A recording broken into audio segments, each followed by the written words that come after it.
There we go. Right. Confidence, self-image, lack of confidence. Call it what you will. So Dan actually asked me to cover this, so I'm going to mention Dan because I think it's a really, really important one to cover. But off of the back of last week's call, Dan said, he sent me a message saying, would you mind covering, I can't remember exactly how he worded it, but he said, would you mind covering confidence? And I said, yeah, sure, of course. Because confidence is not something you can see. It is, you can see it in some cases, but it's something you have to express. So confidence is your self-image. So when someone is confident, that's because when they look at themselves in the mirror, their self-image, their inner conversation is a confident one. When I'm just going to put you on mute, Wendy, just because. Sorry. It's all right. It's all right. It's all good. When you've got someone who is confident, it's because the conversations they're having with themselves are positive ones. So how do you become more confident? Well, the first thing is confidence is something that doesn't happen overnight. So you can't just say, oh, I'm confident now. You can't just, you have to become confident in something. You can put an act on, but you won't be confident straight away. So when people say, what's the easiest way to be confident? The first step is to realize it won't happen overnight. That's the first step. So it's not success. I was about to say success. Confidence is not something. I'm going to use my analogy about the microwave now. Confidence is not something you can just pop in the microwave and you get it out in 2 minutes. Confidence is something you have to keep on layering and building up and putting into the crock pot. Keep on building it up, building it up, building it up, building it up. That's what you've got to keep on doing. You've got to keep on putting all of the good stuff into the crock pot. So, but how do you do that? What actions or steps can you take to build your confidence? That's what I want to cover tonight. I want to cover some of the things you can do. And guess what? Some of the stuff you've heard before. Most of the stuff you've heard before. So the first thing is, don't compare yourself with anyone else. Comparison is the thief of all joy. Always will be.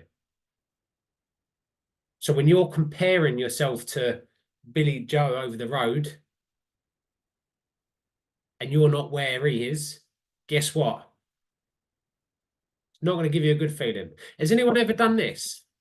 You compare yourself to someone better than you. How does it make you feel?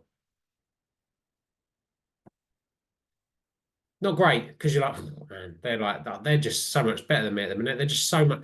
But equally, if you compared yourself to someone who you know isn't quite as good as you in something, how does that make you feel?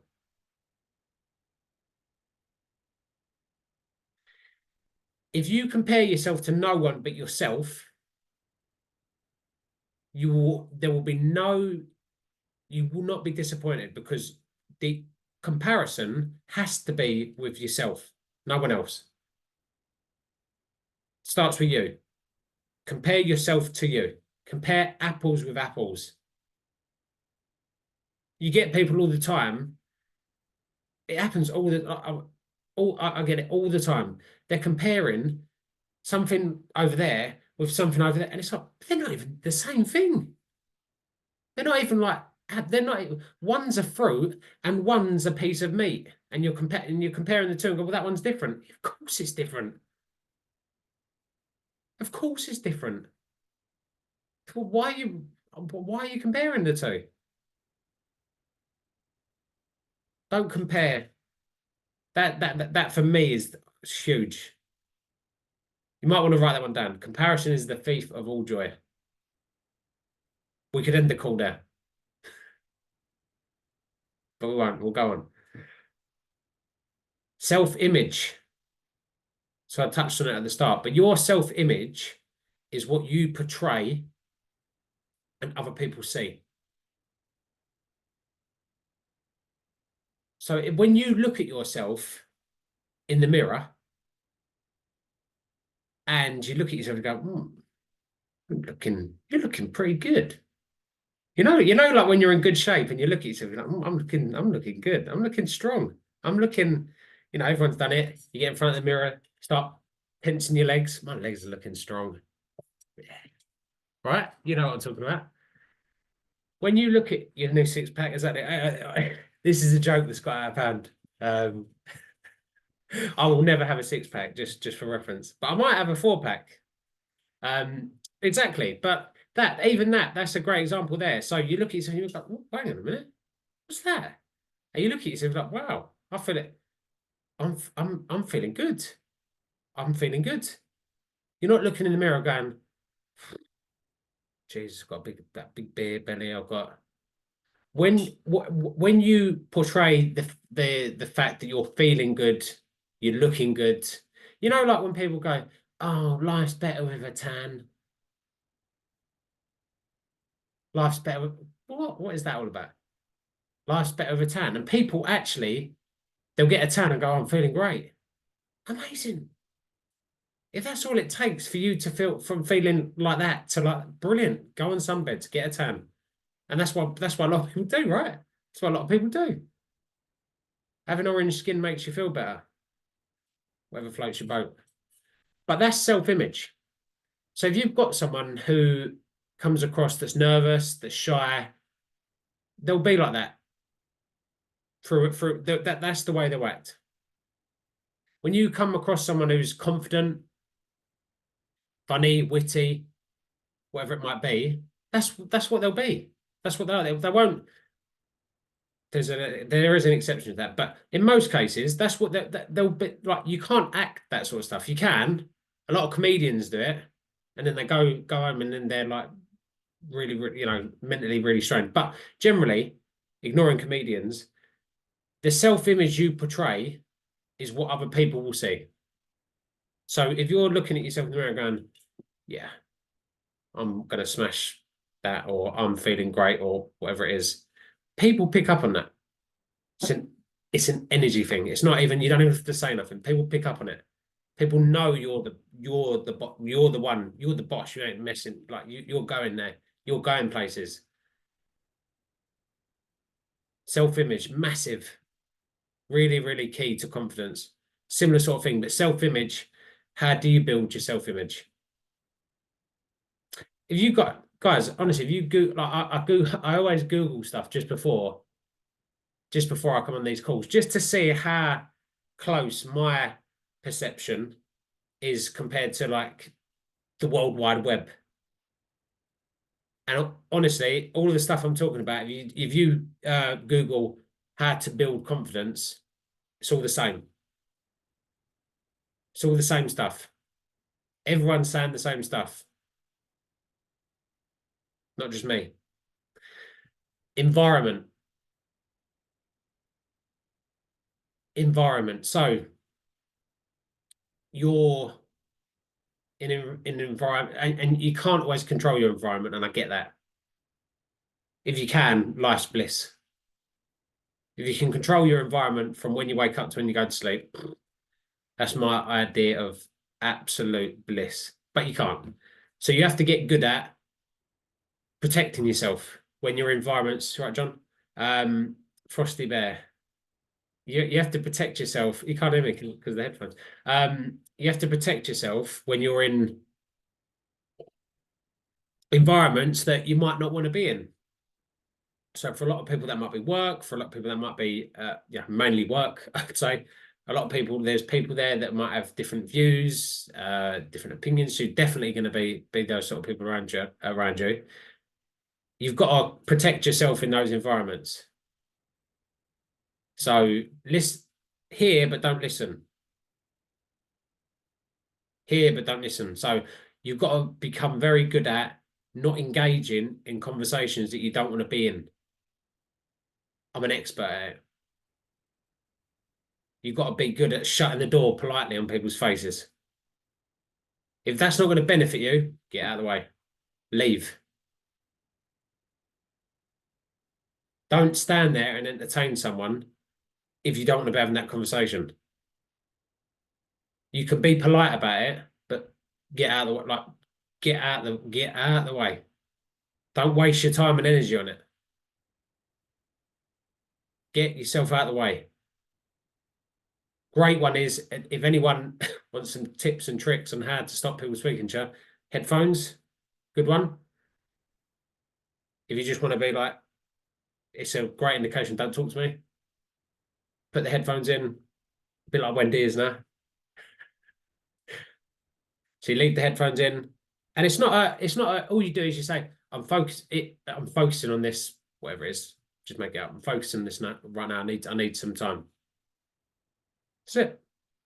Talk when you want to talk. Commitment. How committed are you to making changes? You honestly, I've got a list as long as my arm, goes on longer, probably all the way down to my leg, of how many people that have asked me for help but can't stay committed. Can't stay committed.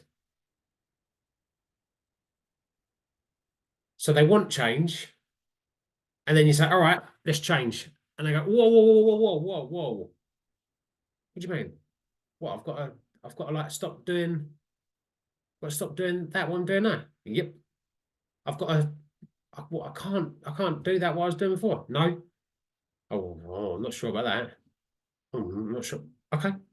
All right, Cole, you know best. You do that then. The amount of people I've started working with, and they go, all up for it, gonna do this, gonna do that. I'm like, yep, okay. 2 weeks later, finished. Couldn't hack the change. Didn't want change. Wanted to see change, but didn't want to take any new actions. Use their own thinking too much. I know it's happening before they do now. I'm so good at it. I say to Frankie, I'm like, oh, so and so, they're not going to stick with it. 1 week later, 2 weeks later, done. Do you know what I used to do? I used to try and convince is the wrong word because I don't care. I don't have to convince anyone. It's your life. It's their life, right? But I used to try and show the value for them because it's not for me. Honestly, it doesn't really bother me. I wish people did stick with it for themselves, but I've learned that when people like some people just won't. So what I do now is I just leave people to it. I just leave people to it. And then all of a sudden, hi Andrew, I know that message. I can't do this because I'm a Okay, no worries. All the best. Wish you well. You've given up. And that's how it goes. People can't commit to things. You've got to be committed to be confident. Because if you keep on saying you're going to do something and not, no matter how small, that is chipping away, chipping away, chipping away at the invisible bubble, what we call confidence. Every time you say you're going to do something and do it, guess what? It's another little win, stacking it. And what happens over time, compounding effect, like the book Atomic Habits, building it up. When you do the opposite, chipping away, you're like, oh, man, your lack of confidence is so little because you just know you said something and you're not going to do it.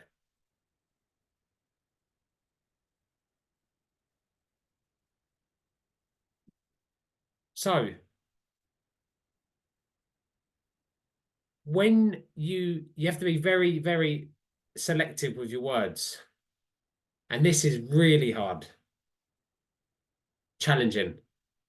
This is really challenging. So even it's you have to do it really intentionally, and it's not something that comes natural. But whatever follows I am follows you. Right? So when you say I am, the more you say it, the more you're going to bring it to life. The more you say I am, if it's a positive, or I am a negative, that will follow you around. Believe me. Positive talk, self-image. How many people say to themselves on a daily basis, I am a winner.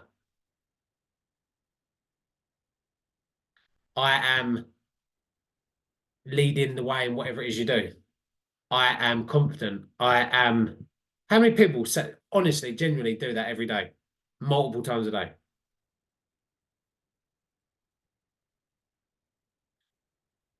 Start doing it. Just start, even when you say it out loud at first, it sounds weird. Honestly, it's uncomfortable. You say it speaking to yourself, I am. You're like, oh, that's weird. Man, that's weird.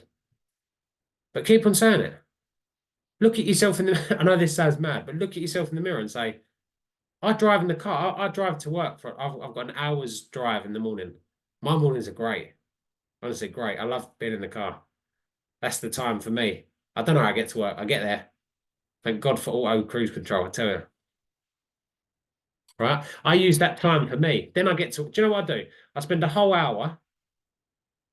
I jump in the car. I do at least 15 or 20 minutes just repeating I am something. I am for 15 minutes. Then I stick on a podcast, listen to that for 30 minutes. Then I'm nearly arriving at the office. Then I get to the office. I get my book. I read 15 minutes of my U squared or Atomic Habits or The Science of Getting Rich. And then I write my book. So that's before I've even done anything in the day. That's an hour and 15 minutes of flooding my mind with positive stuff. And people go, wow, you're so positive. Yeah, that's because when you were sleeping, I've been pushing that stuff in my brain for the last God knows how long. On repeat. Not one morning, not two mornings, every morning. Oh, not every morning. Every morning I drive to the office. That's that routine. When I'm at home, it's a little bit different because I'm not driving anywhere, but it's a similar sort of thing. And that comes out. What you impress must be expressed. When you fill it with junk, junk comes out. When you fill it with good stuff and positive stuff comes out. It's not rocket science. You have to be open-minded to change, though, open to change. So like I said, a lot of people want change, but then you say, okay, let's change that. No, oh, no, no, no. No, no, no, no. I find it really interesting with older people, the routines they've got mad. Mad. And I'm like, man, I never want to be like that. Never want to be like that. Like they've been doing the same morning routine, paper shop, come back, watch the news. All the, I mean, whatever you want to do, but I mean, that just blows my brain. Would you do something different? People that get to a certain age and not like I think that I always say when if you're 45, 50 and you're acting like a 2-year-old, chances are you're going to do that forever. Would everyone agree? Unless that person wants to change. So when you have experiences, and that 45-year-old, 50-year-old person is acting or talking the same way, chances are they'll do that forever. Unless they want to change. They'll just do that forever. Because they've impressed that whatever it is they're acting like for so long, they don't know how to act any different.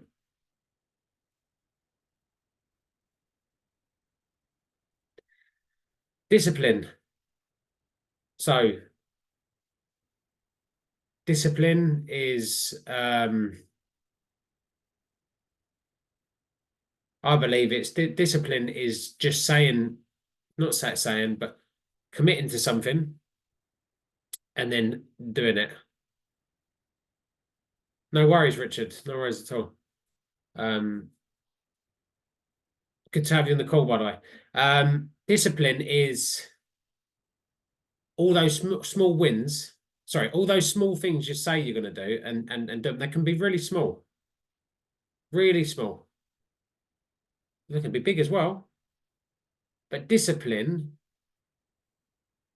when you think of discipline, Richard, I was wondering if that was Richard. I was like, my mind was going nuts, and I was like, who the hell was Richard?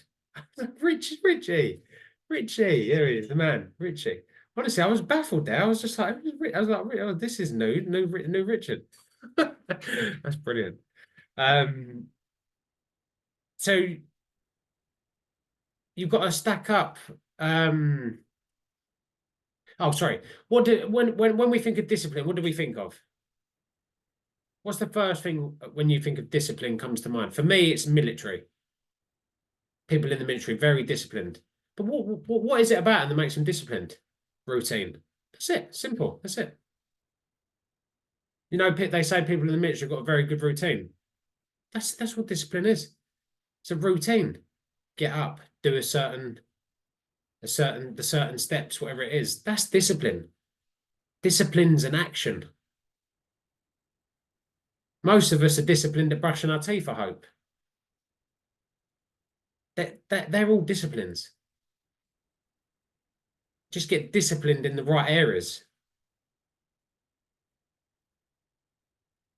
Disciplines and routine intertwine. Um, they intertwine, and if you can start off with the small set yourself. That's why it's super important to set yourself the A and the B type goals on the stepping stone to the C type goals. Here we go, the C goals, all right, C type goals, because they're just like little checkpoints. Tick them off, tick it off. You're like, yeah, that's another one. Tick it off, tick it off. Just keep on stacking them. Every time every time it's a negative, it's just keep on stacking them, stacking them, stacking them, stacking them.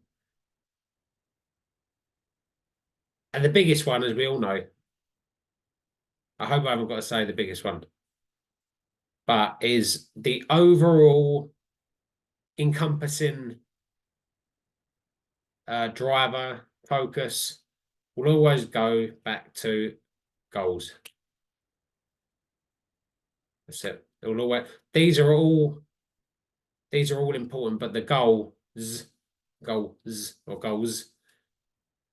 the driver, because it's all, you could be doing all that, you could be doing all of those things, but with no end goal, you'll lose your direction.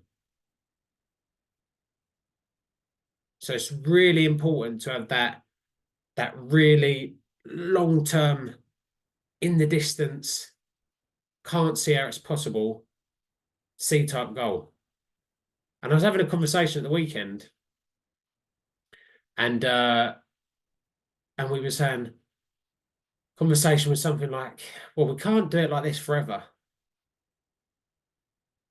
And I was like, well, no, you're right. But do you know why we won't be doing it like this forever? Because the goal. The goal will get us there. The goal will get us there. And then we'll be looking back at this period going, God, do you remember that when we was doing it? Remember that when we was doing all that mad stuff to get to that point? And you'll laugh at it. But when you're going through it, you're like, this is the winter period. Because you're like, you're struggling to see. The snow's in your face and you can't, you're like, you're sort of trying to find the track. And I'm like, no, come on, stick with me. Stick with me.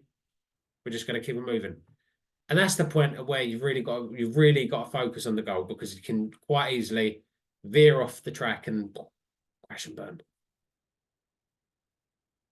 But that's not going to happen, because we're going in the direction. We're going to keep on moving. So that's a little bit on confidence, and